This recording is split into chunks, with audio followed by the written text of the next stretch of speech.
भोपाल से प्रस्तुत हैं प्रादेशिक समाचार। नमस्कार, समाचारों के साथ मैं जितेंद्र रघुवंशी। पहले मुख्य समाचार। थम गया सुरों का सफर, स्वर कोकिला लता मंगेशकर के निधन से सदमे में देश। राष्ट्रपति उपराष्ट्रपति ने जताया शोक। मुंबई पहुंचकर प्रधानमंत्री ने दी श्रद्धांजलि। लता जी के निधन को मुख्यमंत्री शिवराज सिंह चौहान ने बताया स्वर के महायुग का अंत। पक्ष विपक्ष के नेताओं ने भी दी श्रद्धांजलि। प्रदेश में आज मनाया जाएगा अन्न उत्सव, पात्र हितग्राहियों को मिलेगा मुफ्त राशन। और मौसम में उतार चढ़ाव का दौर जारी, रात सर्द, तेज धूप से दिन में चढ़ा पारा। अब समाचार विस्तार से। सुर साम्राज्ञी लता मंगेशकर पंचतत्व में विलीन हो गई हैं। मुंबई के शिवाजी पार्क में राजकीय सम्मान के साथ उनका अंतिम संस्कार किया गया। लता जी का कल सुबह मुंबई के ब्रीच कैंडी अस्पताल में निधन हो गया था। 92 वर्षीय लता मंगेशकर को कोरोना संक्रमण और निमोनिया से पीड़ित होने के बाद 8 जनवरी को अस्पताल में भर्ती कराया गया था। लता मंगेशकर का जन्म 28 सितंबर 1929 को इंदौर में हुआ था। वह भारत की सबसे लोकप्रिय और आदरणीय गायिका थीं। लता जी ने लगभग 30 से ज़्यादा भाषाओं में फिल्मी और गैर फिल्मी गाने गाए हैं, लेकिन उनकी मुख्य पहचान भारतीय सिनेमा में एक पार्श्व गायिका के रूप में रही है। उन्हें वर्ष 2001 में भारत का सर्वोच्च नागरिक सम्मान भारत रत्न से अलंकृत किया गया था। राष्ट्रपति रामनाथ कोविंद, उपराष्ट्रपति एम वेंकैया नायडू, प्रधानमंत्री नरेंद्र मोदी ने स्वर कोकिला लता मंगेशकर के निधन पर शोक व्यक्त किया है। राष्ट्रपति ने कई ट्वीट में कहा है कि लता जी का निधन उनके लिए हृदय विदारक है। उन्होंने कहा कि लता जी जैसा कलाकार शताब्दियों में एक बार जन्म लेता है। वे उनसे जब भी मिले वे गर्मजोशी से भरी मिलीं। उन्होंने कहा कि लता जी एक असाधारण शख्सियत थीं। प्रधानमंत्री नरेंद्र मोदी ने कहा कि लता जी के गीतों ने कई तरह की भावनाओं को उकेरा। उन्होंने दशकों तक भारतीय फिल्म जगत के बदलावों को करीब से देखा। फिल्म से परे वे हमेशा भारत के विकास के बारे में भावुक थीं। प्रधानमंत्री ने मुंबई पहुंचकर लता जी के अंतिम दर्शन किए और उन्हें श्रद्धांजलि दी। गृह मंत्री अमित शाह ने अपने शोक संदेश में कहा है कि लता जी ने अपनी मधुर और मंत्र मुग्ध करने वाली आवाज़ से न केवल भारत में बल्कि दुनिया भर में हर पीढ़ी को भारतीय संगीत की मिठास से भर दिया। संगीत की दुनिया में उनके योगदान को शब्दों में बयां करना संभव नहीं है। सूचना और प्रसारण मंत्री अनुराग ठाकुर ने कहा है कि लता जी की जादुई आवाज़ अमर रहेगी और हर जगह गूंजती रहेगी, चाहे वे देश की सीमाएं हों या प्रार्थनाएं। लोकसभा अध्यक्ष ओम बिरला और रक्षा मंत्री राजनाथ सिंह और अन्य नेताओं ने स्वर कोकिला लता मंगेशकर के निधन पर शोक व्यक्त किया है। कांग्रेस नेता राहुल गांधी ने अपने शोक संदेश में कहा है कि लता जी की मधुर आवाज़ हमेशा प्रशंसकों के दिलों में गूंजती रहेगी। उन्होंने लता जी के परिवार, मित्रों और प्रशंसकों के प्रति अपनी संवेदनाएं व्यक्त की। केंद्र सरकार ने लता मंगेशकर के सम्मान में 2 दिन के राजकीय शोक का फैसला किया है। इस दौरान देश भर में राष्ट्रीय ध्वज झुका रहेगा और मनोरंजन के कार्यक्रम नहीं होंगे। इंदौर में जन्मी स्वर कोकिला लता मंगेशकर के निधन पर मुख्यमंत्री शिवराज सिंह चौहान ने भी शोक संवेदना व्यक्त की है। स्वर कोकिला नहीं रही, भारतीय संगीत के महायुग का अंत हो गया। लता दीदी, आपके बिना ये देश सुना है, इस देश के गीत और संगीत सुने हैं, हर घर सुना है, हृदय घट सुना है। आपकी कमी कभी कोई पूरा नहीं कर सकता। गीत संगीत की देवी मान के हमेशा आपकी पूजा करते रहेंगे। लता दीदी के चरणों में विनम्र प्रणाम। पूर्व मुख्यमंत्री और प्रदेश कांग्रेस अध्यक्ष कमलनाथ के अलावा भी कई पक्ष और विपक्ष के नेताओं ने एक स्वर में लता जी के निधन पर शोक व्यक्त किया है। State tiger strike force Bhopal एवं टाइगर स्ट्राइक फोर्स होशंगाबाद के संयुक्त प्रयास से वन्य प्राणी तेंदुए का शिकार करने वाले गिरोह के 2 सदस्यों को गिरफ्तार करने में कामयाबी मिली है। उप वन संरक्षक वन्य प्राणी श्री रजनीश सिंह ने बताया कि विदिशा जिले के ग्राम भरबा खेड़ा के पास कुछ व्यक्ति वन्य प्राणी के अवयवों को बेचने की फिराक में हैं।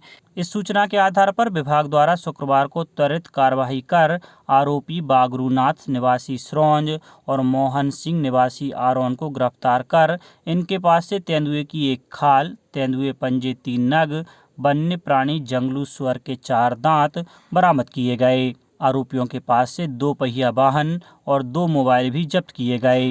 इन आरोपियों की निशानदेही पर वन्य प्राणी तेंदुए जंगली सुअर के शिकार में प्रयुक्त लोहे के फंदे 2 नग, बल्लम 3, सब्बल 3, वन्य प्राणी सेही के कांटे 28 नग और सुअर के मांस को उनके घर से जब्त किया गया। गिरफ्तार आरोपियों ने तेंदुए का शिकार कर उसकी खाल निकालकर सबको सिरोंज के जंगल में छिपा दिया था। आरोपी की निशानदेही पर स्नीफर डॉग स्क्वाड की मदद से यह बरामदगी की गई है। प्रदेश में आज सभी शासकीय उचित मूल्यों की दुकानों पर अन्न उत्सव कार्यक्रम आयोजित किया जाएगा। सिंगरौली कलेक्टर राजीव रंजन मीना ने जिला आपूर्ति अधिकारी एवं सभी अनुविभागीय अधिकारी राजस्व अपने अपने क्षेत्रों में अन्न उत्सव के आयोजन हेतु समुचित तैयारियां सुनिश्चित करने के निर्देश दिए हैं। आज सभी उचित मूल्यों की दुकानों पर स्थानीय जनप्रतिनिधियों एवं सतर्कता समिति के सदस्यों की उपस्थिति में अन्न उत्सव का आयोजन किया जाएगा, जिसमें राष्ट्रीय खाद्य सुरक्षा अधिनियम 2013 के अंतर्गत सम्मिलित पात्र परिवारों को रियायती दर पर नियमित एवं प्रधानमंत्री गरीब कल्याण अन्न योजना के तहत निःशुल्क खाद्यान्न सामग्री का वितरण किया जाएगा। रीवा में भी आज अन्न उत्सव के दौरान सभी पात्र हितग्राहियों को अन्न वितरित किया जाएगा। सीहोर में भी आज अन्न उत्सव का आयोजन किया जाएगा। प्रदेश में कोरोना संक्रमण में कुछ कमी आई है। इंदौर में शनिवार को कोरोना के 589 नए मामले सामने आए, जबकि 2 मरीजों की मौत हुई। इसके बाद यहां कोरोना से मरने वालों की कुल संख्या 1445 हो गई है। जबलपुर जिले में कोरोना की संक्रमण दर घटकर 6% रह गई है। प्रशासन द्वारा जारी 5003 सैंपल की रिपोर्ट में एक दर से कोरोना के 302 नए मरीज मिले हैं। सीहोर जिले में पिछले 24 घंटे में 128 नए संक्रमित सामने आए हैं, जबकि कोरोना से 68 लोग ठीक हुए हैं। अशोकनगर में 113 मरीज स्वस्थ हुए, जबकि 9 लोगों में संक्रमण की पुष्टि हुई। अनूपपुर में राज्य शासन द्वारा जारी नए निर्देश लागू हो गए हैं। कोविड-19 संक्रमण की वर्तमान स्थिति के अंतर्गत विवाह आयोजनों में दोनों पक्षों को मिलाकर 250 लोगों की अधिकतम उपस्थिति की सीमा को समाप्त कर दिया गया है।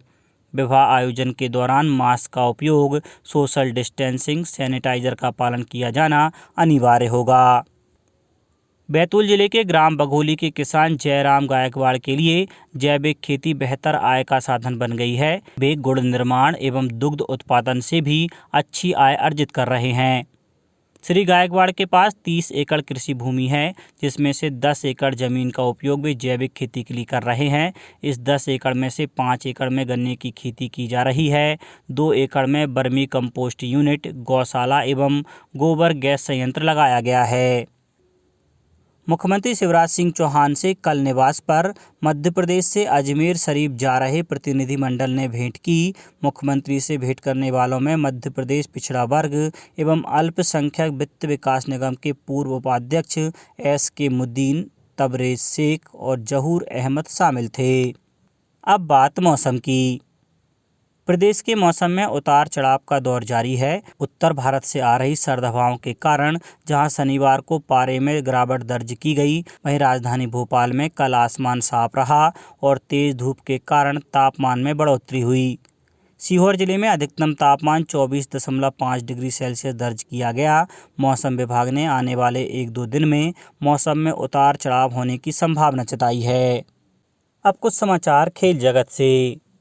टीम इंडिया ने वेस्टइंडीज़ को पहले वनडे मैच में 6 विकेट से हराकर 3 मैचों की सीरीज में 1-0 की बढ़त बना ली है। टॉस गंवाकर पहले बल्लेबाजी करते हुए वेस्टइंडीज़ की टीम 43.5 ओवर में 176 रन पर ऑल आउट हो गई। युजवेंद्र चहल ने 4 और वॉशिंगटन सुंदर ने 3 विकेट लिए।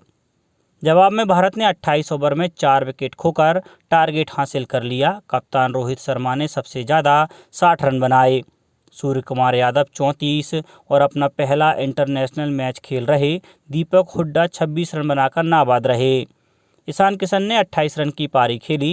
विराट कोहली फिर फ्लॉप रहे और 8 रन ही बना सके। ऋषभ पंत ने 11 रन बनाए। यह साल 2022 में इंटरनेशनल क्रिकेट में भारत की पहली जीत है। इससे पहले भारत को साउथ अफ्रीका में इस साल 2 टेस्ट और 3 वनडे मैचों में हार झेलनी पड़ी थी। अब कुछ समाचार संक्षेप में। स्वर कोकिला लता मंगेशकर के निधन पर खंडवा में शोक लहर छा गई है। यहां सद्भावना मंच ने उन्हें श्रद्धांजलि दी। अनूपपुर कलेक्टर सोनिया मीना ने पंजीकृत निर्माण श्रमिकों का आयुष्मान कार्ड बनाने के कार्य में तेजी लाने के निर्देश दिए। सीहोर जिले के 1329 सरकारी स्कूल के लिए 92 लाख की स्पोर्ट्स ग्रांट राशि भारत सरकार की योजना के तहत प्राप्त हुई है और आज विकासखंड गुना अंतर्गत सावित्रीबाई फुले भवन जनपद पंचायत परिसर में रोजगार कैंप का आयोजन किया जाएगा। अंत में मुख्य समाचार एक बार फिर। थम गया सुरों का सफ़र, स्वर कोकिला लता मंगेशकर के निधन से सदमे में देश। राष्ट्रपति उपराष्ट्रपति ने जताया शोक। मुंबई पहुंचकर प्रधानमंत्री ने दी श्रद्धांजलि। लता जी के निधन को मुख्यमंत्री शिवराज सिंह चौहान ने बताया स्वर के महायुग का अंत। पक्ष विपक्ष के नेताओं ने भी दी श्रद्धांजलि। प्रदेश में आज मनाया जाएगा अन्न उत्सव। पात्र हितग्राहियों को मिलेगा मुफ्त राशन और मौसम में उतार चढ़ाव का दौर जारी। रात सर्द, तेज धूप से दिन में चढ़ा पारा। इस बुलेटिन में इतना ही। घर पर रहिए, सुरक्षित रहिए और सुनते रहिए प्रादेशिक समाचार। नमस्कार।